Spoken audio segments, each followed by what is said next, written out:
السلام علیکم ورحمۃ اللہ وبرکاتہ نحمد ونصلی علی رسولہ الکریم اما بعد فاعوذ باللہ من الشیطان الرجیم بسم اللہ الرحمن الرحیم حسبی اللہ ونعم الوکیل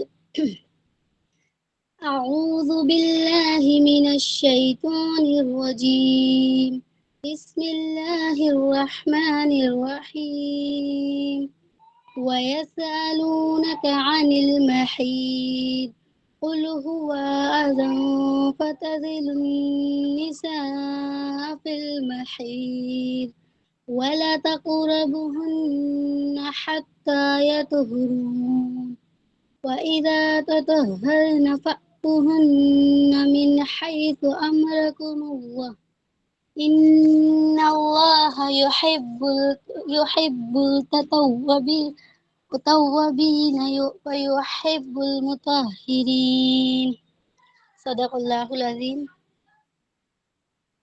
ترجمہ: آپ سے حیض کے بارے میں سوال کرتے ہیں، کہہ دیجئے کہ وہ گندگی ہے۔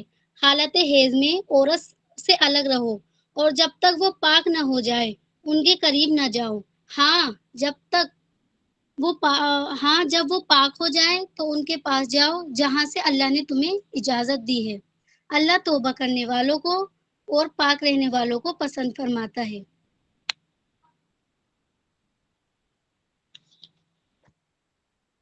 میں نے آپ کے سامنے سورہ بقرہ آیت نمبر 222 کو تلاوت کی اور اس کا ترجمہ کیا، اور آپ کے سامنے میں انشاءاللہ اس کی تفسیر بیان کروں گی۔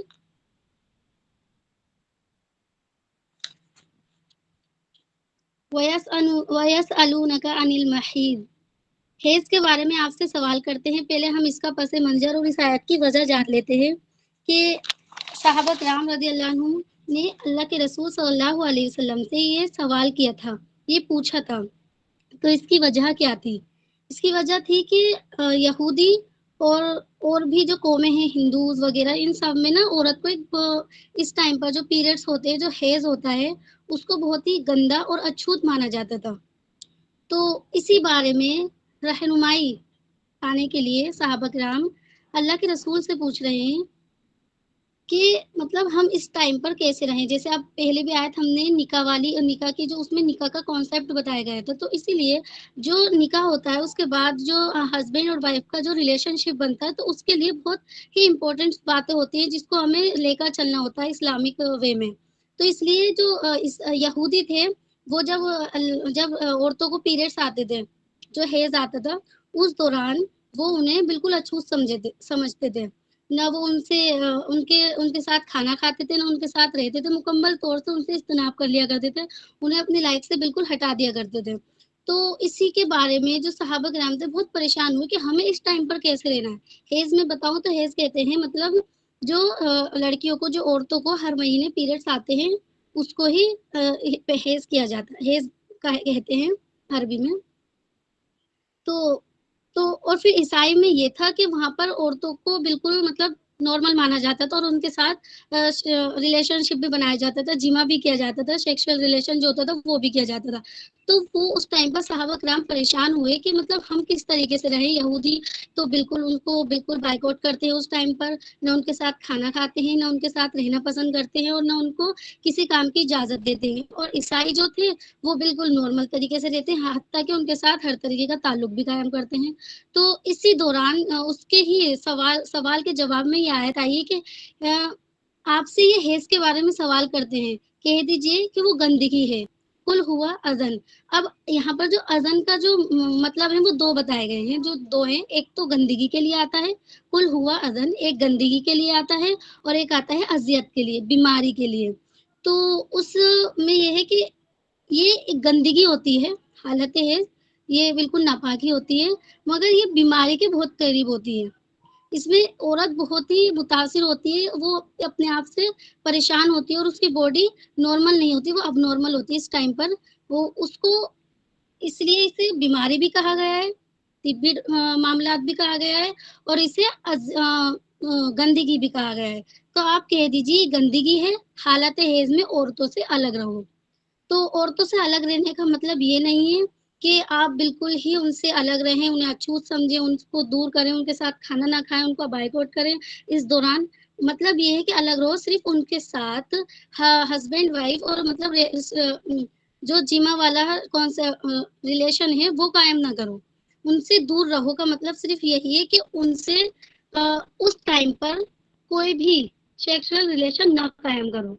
उस टाइम पर उनसे बस उतना ही दूर रहो। ऐसा नहीं है कि उनके साथ खाना ना खाओ, ऐसा नहीं है कि उनको बिल्कुल घर से निकाल दिया जाए जैसे यहूदी करते हैं, या उनके यहाँ का ये कानून है जैसे हिंदुओं का भी आगे कि उनको किचन में नहीं घुसने दी जाता, उनसे खाना नहीं खाया जाता, उनको अछूत किया जाता है, समझा जाता है।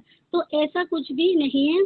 जिस टाइम पर औरत पीरियड से होती है, हैज़ से होती है, उस टाइम पर वो उतनी ही मतलब सही होती है जिस टाइम वो नॉर्मल होती है। बस अल्लाह के रसूल अल्लाह ताला ने यहाँ पर कहा है कि तुम उनसे अलग रहो।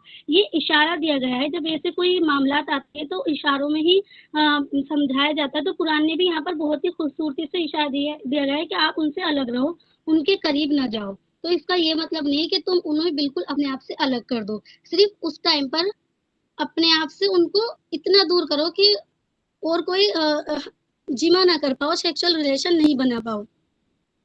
और करीब हम इतना मतलब उस टाइम पर करीब हस्बैंड वाइफ इतना करीब हो सकते हैं कि वो इब्तिदाई जो प्यार मोहब्बत की ताल्लुकात होते हैं, वो वो इतना करीब जा सकते हैं। ये नहीं है कि आप बिल्कुल भी उनके करीब ना जाओ और उनसे दूर हो जाओ। सिर्फ़ हम बिस्तरी करना मना है, बोसा लेना जायज़ है, उनके पास करीब जाना भी जायज़ है, उनको बिल्कुल बायकॉट करना बिल्कुल भी जायज़ नहीं है, जैसा कि यहूदी और ईसाई में होता है। और इसी मुतालिक एक हदीस में है कि जब रसूलुल्लाह सल्लल्लाहु अलैहि वसल्लम से पूछा गया, तो सहाबा किराम जब अल्लाह के रसूल जब ये हदीस आयत आ गई तो अल्लाह के रसूल ने बता दिया कि तुम इतने करीब जाओ और इतने नहीं जितना भी था कि तुम उनसे जिमा नहीं कर सकते। तो सहाबा किराम ने कहा जब ये बात यहूदियों के पास गई तो यहूदियों ने कहा कि ये इंसान, ये शख्स तो हमसे बिल्कुल ही मुखालिफ चलता है, हमसे बिल्कुल अगेंस्ट चलता है। तो अल्लाह के रसूल सहाबा किराम ने कहा अल्लाह के रसूल ऐसे-ऐसे बातें यहूदी इस तरीके से कह रहे हैं और गैर कौन क्या हम अपनी बीवियों से सेक्सुअल रिलेशन जिमा भी कर सकते हैं? तो अल्लाह के रसूल सल्लल्लाहु अलैहि वसल्लम उनको इस बात सुनने के बाद अल्लाह के रसूल का चेहरा गुस्से में आ गया, मुतागिर हो गया। तो इससे ये पता चलता है कि उस दौरान, हैज़ के दौरान बिल्कुल भी औरत के करीब नहीं जाना होता। इसकी दुनियावी भी बहुत सारी खराबियाँ हैं और अल्लाह का हुक्म तो है ही। सबसे मेन तो अल्लाह का हुक्म है कि जब अल्लाह ने किसी चीज़ को मना कर दिया तो हमें उससे रुकना है। मगर इसके जो दुनियावी और अब जो साइंसली प्रूफ हो गया है कि जो भी मर्द और औरत इस टाइम पर करीब होते हैं, तो उस टाइम पर ये संभावना है, ये है मुमकिन है कि उस टाइम पर अगर वो करीब होंगे एक-दूसरे के सेक्सुअल रिलेशन बनाएँगे, तो वो बाँझ भी हो सकते हैं। ये रिपोर्ट अब आ गई है जदीद अब मेडिकल साइंस के मुताबिक। मगर जब अल्लाह ने हमसे मना कर दिया है, तो अल्लाह की इसमें मसलियत होगी, तो हम अल्लाह के हुक्म को सबसे ऊपर रखकर फिर दूसरे काम कर रहे हैं। तो इस टाइम पर बिल्कुल बायकॉट करना औरत का ये बिल्कुल जायज़ नहीं है, मगर उनसे सिर्फ़ उतने ही करीब हो जितना अल्लाह ताला ने हुक्म दिया है। और फिर आगे अल्लाह ताला फरमाता है, तब वो पाक ना हो जाएँ, उनके करीब ना जाओ। यहाँ पर पाक ना हो एक एक होता है मतलब कि वो पीरियड्स बंद हो जाते हैं 7 डेज़ में, या फिर बहुत से इमामों ने तो 7 डेज़ में भी खत्म हो सकते हैं, 10 डेज़ में भी खत्म हो सकते हैं और 15 दिन भी लग सकते हैं इनको खत्म होने में पीरियड्स को। तो जो जो मतलब टाइम है वो ज़्यादा अमूमन यही होता है कि वो 7 डेज़ का ही होता है। तो जब वो पाक हो जाती है तो ऐसा होता है कि उसी दौरान सेक्सुअल रिलेशन बना ले, तो ऐसा नहीं है। यहाँ पर 2 राय बताई गई हैं। एक, खून बंद हो जाए यानी फिर वो गुस्ल किए बगैर भी पाक हैं। मर्द के लिए उनसे मुबाशरत करना जायज़ है। 2 राय हैं यहाँ पर। जब तक वो पाक ना हो जाए उनके करीब ना जाओ, और जब वो पाक हो जाएँ, तो एक तो राय ये हो गई कि यानी वो फिर गुस्ल किए बगैर ही पाक हैं। मर्द के लिए मुबाशरत सेक्सुअल रिलेशन करना सिर्फ कायम करना जायज है। और एक है इब्ने हजम रहमतुल्लाह और बाज अइम्मा के कायल हैं कि दूसरे मायने हैं खून बंद होने के बाद, गुसल के बाद पाक होंगी। और दूसरे मायने के एतबार से औरत जब तक गुसल ना कर ले उससे मुबाशरत कोई भी रिलेशन कायम करना जायज नहीं है। और इसको ही ज्यादातर आइम्मा ने इसको ही ज्यादा राइज किया है, ज्यादा इसकी राइज होने की बात है कि यही कॉल राइज है कि जब तक औरत 7 दिन का मतलब वो गुसल कर ले उसके बाद ही कोई भी काम किया जाए, उससे पहले ये चीज जायज नहीं है। फिर आगे है कि तुम उनके पास न जाओ जहां से अल्लाह ताला, तो उनके पास जाओ जहां से अल्लाह ताला ने तुम्हें इजाजत दी है।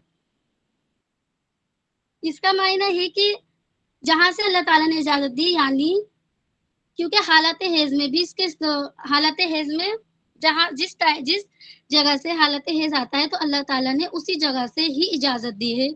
और कहीं से भी मुबाशरत करना जायज नहीं है। दूसरी साइड कहीं और अदर साइड से सिर्फ जहाँ से अल्लाह ताला ने हुक्म दिया है सिर्फ उधर की ही साइड से मुबाशरत करना जायज है। और अगर कोई आदमी या कोई और किसी और साइड से मुबाशरत करना चाहे तो वो बिल्कुल हराम है, जिसको कौमे लूत से भी तशबीह दी जाती है। अल्लाह तौबा करने वालों को और पाक रहने वालों को पसंद करता है। अल्लाह ताला फरमा रहा है अल्लाह तौबा करने वालों को और पाक रहने वालों को पसंद फरमाता है। तो यहाँ पर ये तौबा करने का इसलिए आया है क्योंकि हमसे जो भी गलतियां होती हैं अगर हम फिर उससे सुधारे नहीं, उससे रुजू ना, क्योंकि तौबा का मतलब क्या होता है, रुजू करना, अल्लाह की तरफ पलटना। तो अगर हमसे पहले जो भी गलतियां हुई हों तो हम उसके लिए अल्लाह ताला से तौबा करें, क्योंकि लाइल्मी में जो भी गलतियां होती है अल्लाह ताला उसे माफ करता है। और जो इल्म होने के बाद भी हो जाती है नादानी में, तो उसको भी अल्लाह ताला अगर हम तौबा करें तौबे नसूह तो उससे भी अल्लाह ताला हमें माफ कर देता है और अल्लाह पाक रहने वालों को पसंद फरमाता है। तो अल्लाह ताला इस आयत से कंक्लूजन यही निकल कि हेज कोई ऐसी चीज नहीं है जिसे लेकर हम बिल्कुल अछूत समझ लिया जाए कि औरत को उससे बिल्कुल बाइकआउट कर दिया जाए, ऐसा बिल्कुल भी नहीं है।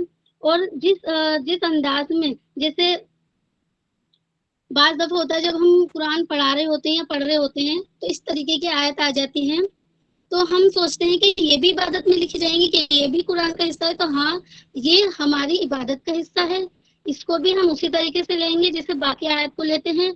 और ये अल्लाह का एक बहुत ही मुकम्मल दीन है, क्योंकि हमारा इस्लाम बिल्कुल मुकम्मल है, इसलिए अल्लाह ताला ने हर चीज की रहनुमाई कुरान के जरिए और हदीस के जरिए से दी है। तो अगर इस तरीके के कॉन्सेप्ट आ जाते हैं तो बाज दफा ऐसा होता है कि लोग बहुत ही हिचकिचाते हैं और शर्माते हैं। तो इस तरीके से हमें नहीं करना चाहिए, हमें अपने आलिमों से हर बात को पूछना चाहिए। और अल्लाह के रसूल सल्लल्लाहु अलैहि वसल्लम ने इस बात को लेकर सबसे ज्यादा अंसार की औरतों की तारीफ की है कि जब वो कोई मामलात होते हैं, कोई कॉन्सेप्ट होते हैं तो वो बिल्कुल बेझिझक पूछ लेती हैं। तो इस तरीके से जब कॉन्सेप्ट आए या फिर कोई बात हो तो हमें डायरेक्ट पूछ लेना चाहिए, ताकि अगर कोई गलत काम कर रहे होंगे तो उससे हम सही काम करने लग जाएंगे। और आखिर में मेरी दुआ है कि अल्लाह ताला हम सबको नफा बख्श इल्म अता करे, ताकि हम अपने गलत कामों को छोड़कर सही कामों पर आए, गलत रिवाजों को छोड़कर सही काम पर आए। क्योंकि हमारे यहाँ पर भी बहुत ये बातें होती हैं कि जब औरत हैज से होती है तो वो पूरी ही नापाक होती है, मतलब उसके जो कोई सा भी बॉडी से कुछ भी टच हो जाए, चाहे छोटी सी मिसाल ले लीजिए, उसका रबर बैंड हो, उसका हेयर बैंड हो, उसका कुछ भी हो, तो वो बिल्कुल नापाक समझ लिया जाता है। ऐसा बिल्कुल भी नहीं है, उसका परहेज करती हैं, उसको छूना भी नहीं चाहती, तो ऐसा नहीं है। उस टाइम पर औरत कुरान पढ़ना उसके लिए हराम है, नमाज पढ़ना भी उसके लिए हराम है उस टाइम पर, और तवाफ करना भी हराम है, मस्जिद में दाखिल होना भी हराम है। वो चीजें ठीक है क्योंकि ये अल्लाह के रसूल ने ही बताई कि कौन सी चीजें उस टाइम पर हराम है।